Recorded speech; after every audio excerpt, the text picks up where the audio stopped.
मोहतरम नाज़रीन, आप देख रहे हैं सरप्राइज सिलसिला। मैं हूं महबूब रजा सिद्दीकी। इस्लामिया हॉस्पिटल के सामने से आप बहुत अच्छी तरीके से जानते हैं कि 28 अगस्त को एक मरहुमा का जो है हॉस्पिटल में डेथ हो गया था और इनके घर वाले जो है डॉक्टर के ऊपर और मैनेजमेंट कमेटी के ऊपर इल्ज़ाम लगा रहे, नेग्लिजेंसी की वजह से मेरी माँ का जो है डेथ हो गया, इंतकाल हो गया। उसको लेकर के आज जो है श्री बाबू लाइन मतलब इस्लामिया हॉस्पिटल की सटी हुई गली में जो है एक कन्वेंशन रखा गया था जिसमें पूरे मोहल्ला के लोग हैं। चलिए हम उनसे बातें करते हुए, पोस्टमार्टम रिपोर्ट भी नहीं आया, महफूज उनके बड़े साहबजादे हमारे सामने में है। मरहुमा सुल्ताना परवीन साहब, रुखसाना परवीन साहिबा के 4 साहबजादे हैं, एक साहबजादी है।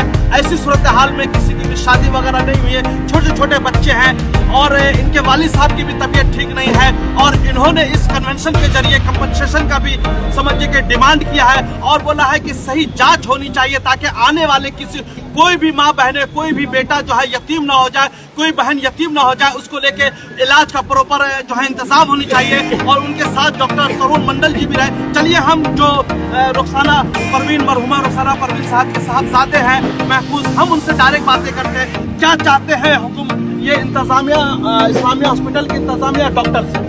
अब अपना डिमांड सरपरस्त के नाज़रीन को डायरेक्ट बताइए।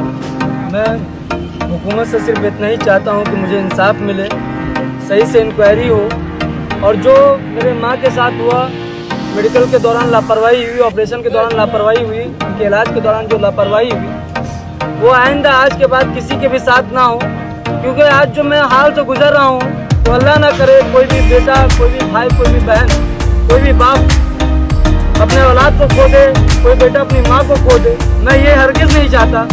इसी के लिए हम सभी मिलकर ये कन्वेंशन रखे थे और मैं हुकूमत से सिर्फ एक नई दरख्वास्त करता हूँ कि इस हॉस्पिटल पे जो डॉक्टरों की कमी है और जो चीज़ की कमी है उन चीज़ों को सही किया जाए।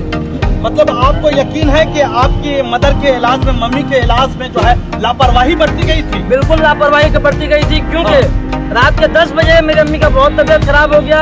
उस वक्त से लेकर दिन के 2 बजे तक डॉक्टर नहीं आया। जिस डॉक्टर ने ऑपरेशन किया था डॉक्टर जावेद अहमद खान, और जब हम GM राहुल आलम से रिपोर्ट मांगते हैं, राहिल आलम से रिपोर्ट मांगते हैं कि मुझे रिपोर्ट दीजिए, वो रिपोर्ट देने से इनकार किया। अगर नर्स को रिपोर्ट देना रहता तो जिस डॉक्टर के अंदर मैं उससे फ़ोन करके पूछती कि रिपोर्ट दें या नहीं दें, वो GM राहुल आलम को क्यों फ़ोन किया?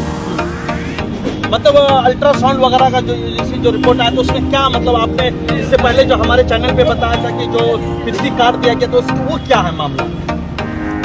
तो जो बोले कि पित्ती कट गया था जिसकी वजह से इन्फेक्शन हो गया था, वो तो डॉक्टर पानी भी निकाला, हम लोगों के सामने 60 ml पानी निकाला, पिट्टेल मंगाया था डॉक्टर, जिसको खोजने में काफ़ी वक्त लगा। डॉक्टर साहब पिट्टेल मंगाए थे और उसके बाद फिर डॉक्टरों ने पानी निकाला, जिसे पानी को भी दिखाया 60 ml पानी। तो ये पानी जो निकला उसके जाहिर सी बात है कि इन्फेक्शन हो गया था, ठीक है। और अमीरुद्दीन बॉबी साहब ने कहा कि हो सकता है कि पहले से भी इन्फेक्टेड हो, तो उनसे ये पूछना चाहते हैं अगर पहले से इन्फेक्टेड थी हमारी माँ तो उनका ऑपरेशन आपके हॉस्पिटल में कैसे हो गया? एक चीज़ महबूब साहब यहाँ पर जानना चाहते हैं, हॉस्पिटल में आपकी मम्मी कितनी तारीख को एडमिट हुई? बुध के दिन 23 तारीख को। उससे पहले क्या आपने रिपोर्ट जो अल्ट्रासाउंड वगैरह का रिपोर्ट वगैरह 6 महीना पहले भी हमने रिपोर्ट कराया था और एडमिट होने से 4 दिन 5 दिन कबल भी हमने रिपोर्ट कराया था, डॉक्टरों को सभी सबमिट किया। उसमें ऐसे कोई भी ना नॉर्मल जो मूल जैसा होता है वैसे ही था। बिल्कुल मतलब पूरा यकीन के साथ कर रहे हैं कि नेग्लिजेंसी हुई है। बिल्कुल। और आप ये चाहते हैं कि आइंदा किसी भी मरीज पेशेंट के साथ नेग्लिजेंसी ना हो। बिल्कुल, ये आपका डिमांड है जी। और जैसे ये इमारत खूबसूरत बनी है उस तरह से इमारत खूबसूरत ना हो, डॉक्टर भी अच्छे होने चाहिए, राइट। और जो लापरवाही जो सिस्टम है जो मतलब कमर्शियल है, जैसे कि आपने बताया था कि पहले दिन में भी 5 दिन का पैसा जमा किया, ये सच्चाई है कि 5 दिन का पैसा हमने ऐसा कभी नहीं बताया। लेकिन 22 तारीख को, जी 22 अगस्त 2022 को हमने स्वास्थ्य साथी कार्ड से अपना पेशेंट का ट्रीटमेंट कराया। 2023 22 अगस्त को पहला अकाउंट से पैसा कटा 22,000 रुपया। उसके बाद फिर 23 तारीख को 22,000 रुपया कटा आपके अकाउंट से, पर्सनल अकाउंट नहीं, पर्सनल अकाउंट से स्वास्थ्य साथी अकाउंट से मैसेज आता है। हाँ जी, उससे पैसा कटा जी। टोटल 44,000 रुपये कटे। और आपने यहाँ पर कन्वेंशन में कंपनसेशन जो हर्जाने का भी आपने डिमांड किया, ये इसके बारे में कार्रवाई की वसीला, इसके बारे में डॉक्टर तरुण मंडल ही रोशनी डालेंगे। चलिए, डॉक्टर तरुण मंडल साहब ने बहुत एक्सप्लेन तरीके से, बहुत अच्छी तरीके से उन्होंने अपनी स्पीच में बताया और हमने उनकी स्पीच को लाइव भी किया था। डॉक्टर तरुण मंडल साहब, हम आपसे बेहतर इस चीज़ को, इलाज के सिस्टम को समझते हैं, ट्रीटमेंट के सिस्टम को समझते हैं। चलिए हम उनसे डायरेक्ट बातें करते हैं। आपने इनकी तो बताया रिपोर्ट वगैरह भी, इनकी मदर का, आपने रुखसाना परवीन मरहूमा का देखा है, क्या कहते हैं, क्या मतलब क्या था ये वाकई में डेथ हो, नेचुरल डेथ था या फिर अननेचुरल डेथ था या फिर किसी किस्म का मतलब लापरवाही, नेग्लिजेंसी क्या थी डॉक्टर साहब, आप बताइए। देखिए, एक 45-46 बरिश का जो औरत है, जिसका कोई फीवर नहीं था, कि दूसरा कोई इन्फेक्शन का जो चीज़ ब्लड काउंट में आता है वो नहीं था, तो उसको फिट होने का बाद ही कोई सर्जन उसको ऑपरेशन टेबल में ला सकते हैं, उसके पहले नहीं ला सकते। ये तो गुनाह हो जाएगा। कोई फिट नहीं है पेशेंट, उसको मैं चढ़ा दिया ऑपरेशन टेबल पे, वो तो नहीं हो सकता है। तो ये सवाल जो एडमिनिस्ट्रेशन का तरफ से कहा है, ये शायद तुम्हारा माँ को पहले से ही कोई इन्फेक्शन था, तो ये गलत बात है। This is a covering of the thing, ये मान नहीं सकता है हम। दूसरा बात है, गलबड़ा ऐसे एक डिजीज है और आज का उसका तो माइक्रो सर्जरी हुआ था, जिसको हम लोग लैब कोली कहते हैं संक्षेप में। तो लैब कोली में तो मरने का भी बात नहीं आता है, इसका इतना वेंटिलेशन में इसके बाद देने पड़ेगा, शिशु में ले जाना पड़ेगा। ये सवाल भी 100 में कि हजारों में भी नहीं आ सकता है, इतना कम परसेंटेज होता है। तो क्या ऑपरेशन हुआ, कैसे हुआ, उसका पोस्ट ऑपरेटिव मैनेजमेंट क्या हुआ, वो तो जांच बराबर होने के बाद ही पता चल सकता है। उसके लिए मेडिकल ऑडिट होता है, जो मेडिकल बोर्ड और डिपार्टमेंटल इंक्वायरी कमेटी बनाना चाहिए। ये हर हॉस्पिटल का ये नियम है, ये मेडिकल काउंसिल का भी नियम है, जो आपका एथिकल कमेटी रहता है, जांच करने का कमेटी होता है। तो जरूर मैं चाहूँगा जो हमारा इस्लामिया हॉस्पिटल का मैनेजमेंट, उनका जो सर्जिकल डिपार्टमेंटल इंक्वायरी करें और लोग को सेटिस्फेक्शन के लिए जो एक, मैं तो कहूँगा मेरा 4 दशक का मेरा जो विज्ञता है इलाज करने का, 40 साल का, तो उसमें मैं कह सकता हूँ जो ये नॉर्मल डेथ इसको कहा नहीं सकता, this is not a normal death. तो जो भी कुछ एबनॉर्मल हो जाता है, अननेचुरल हो जाता है, ये हॉस्पिटल का अथॉरिटी का कर्तव्य है कि उनको जांच करना, उनको इंक्वायरी कमेटी बैठाना। खाली घर का मतलब डिपार्टमेंटल इंक्वायरी नहीं, मेडिकल कमेटी का काउंसिल का तरफ से भी उसका एक्सपर्ट आएगा, दूसरा हॉस्पिटल से भी एक्सपर्ट आएगा, वो भी रिपोर्ट रखेंगे, उसका बाद ही पता चलेगा जो क्या इलाज बराबर हुआ, नेग्लेक्ट हुआ कि नहीं, उनका जो जिसको बेड हेड टिकट्स कहा जाता है, उनका जो हिस्ट्री शीट कहा जाता है, ये सब जो इंक्वायरी कमेटी चेक करेगा, वो देखेगा क्या क्या कंप्लेन, क्या क्या तकलीफ बताया, क्या क्या इलाज उनके लिए किया, क्यों उनको करना पड़ा, उनका क्या सबूत उनको मिला। ये तो इंक्वायरी कमेटी का काम है, वही तो हम लोग ये कन्वेंशन से मांगा है। हम लोग जो नागरिक प्रतिरोध मंच जो मेरा है, जिसका तरफ से मैं आया हूँ इधर कन्वेनर होके, ये तो मेरा भी मांग है, कोई भी आम जनता, चाहे वो हमारा रुखसाना परवीन जी ना हो, कहीं भी किसी को ऐसा एबनॉर्मल। डॉक्टर साहब, यहाँ पर रोक करके मैं एक सवाल लेना चाहता हूँ। सुप्रीम कोर्ट का जो वर्डिक्ट भी आया है कि अगर डॉक्टर की लापरवाही, नेग्लिजेंसी होती है या फिर मैनेजमेंट की नेग्लिजेंसी होती है, तो उसको डॉक्टर या मैनेजमेंट कमेटी, जो हॉस्पिटल की अथॉरिटी, उसको कंपनसेशन करेंगे। सुप्रीम कोर्ट हम चाहते हैं उसके ऊपर आप रोक सकते हैं, कंपनसेशन जरूर करना चाहिए। एवं एमआरआई के ऊपर जो आपको अच्छी तरीके से आप डॉक्टर को मैं जानता हूँ, चाहते हैं कंज्यूमर्स जो कोर्ट है, अभी जो कंज्यूमर्स फोरम जो बने हैं, ये कंज्यूमर्स फोरम का काम है, जैसे डिस्ट्रिक्ट लेवल पे है हमारा कलकत्ता में, स्टेट लेवल पे है, नेशनल लेवल पे है। ये मुआवजा कितना तक होगा उसका ऊपर डिपेंड करके कौन सा फोरम पे जाएगा, ठीक होता है। जैसे मान लीजिए मैं 1 करोड़ रुपया मांगा है, तो ये स्टेट फोरम में चला जाएगा। शायद हमारा डिस्ट्रिक्ट फोरम में 15-20 लाख तक जो मुआवजा कंपनसेशन हम लोग मांगता है, उतना तक विचार होता है। तो इनको भी हमारा नागरिक मंच की तरफ से मैं तो चाहूँगा जो कंज्यूमर्स फोरम में ये केस भी जाएंगे, वो लोग भी जांच करेंगे, उसका भी विचार होगा, इंक्वायरी कमेटी का रिपोर्ट आएगा और पुलिस का पास जो पोस्टमार्टम रिपोर्ट है वो भी इंक्वायरी कमेटी देखेंगे। ये सब देख के बाद जो विचार आएगा, उसमें अगर इसमें कोई नेग्लेक्ट प्रमाण हो जाता है, सबूत हो जाता है, तो जरूर उनको कंपनसेशन देना होगा। तो सुप्रीम कोर्ट का वर्डिक्ट है, अब तो ठीक ही कहे हैं, इसमें कोई दूसरा बात नहीं उठ सकता है। तो हम लोग वो मांगते हैं।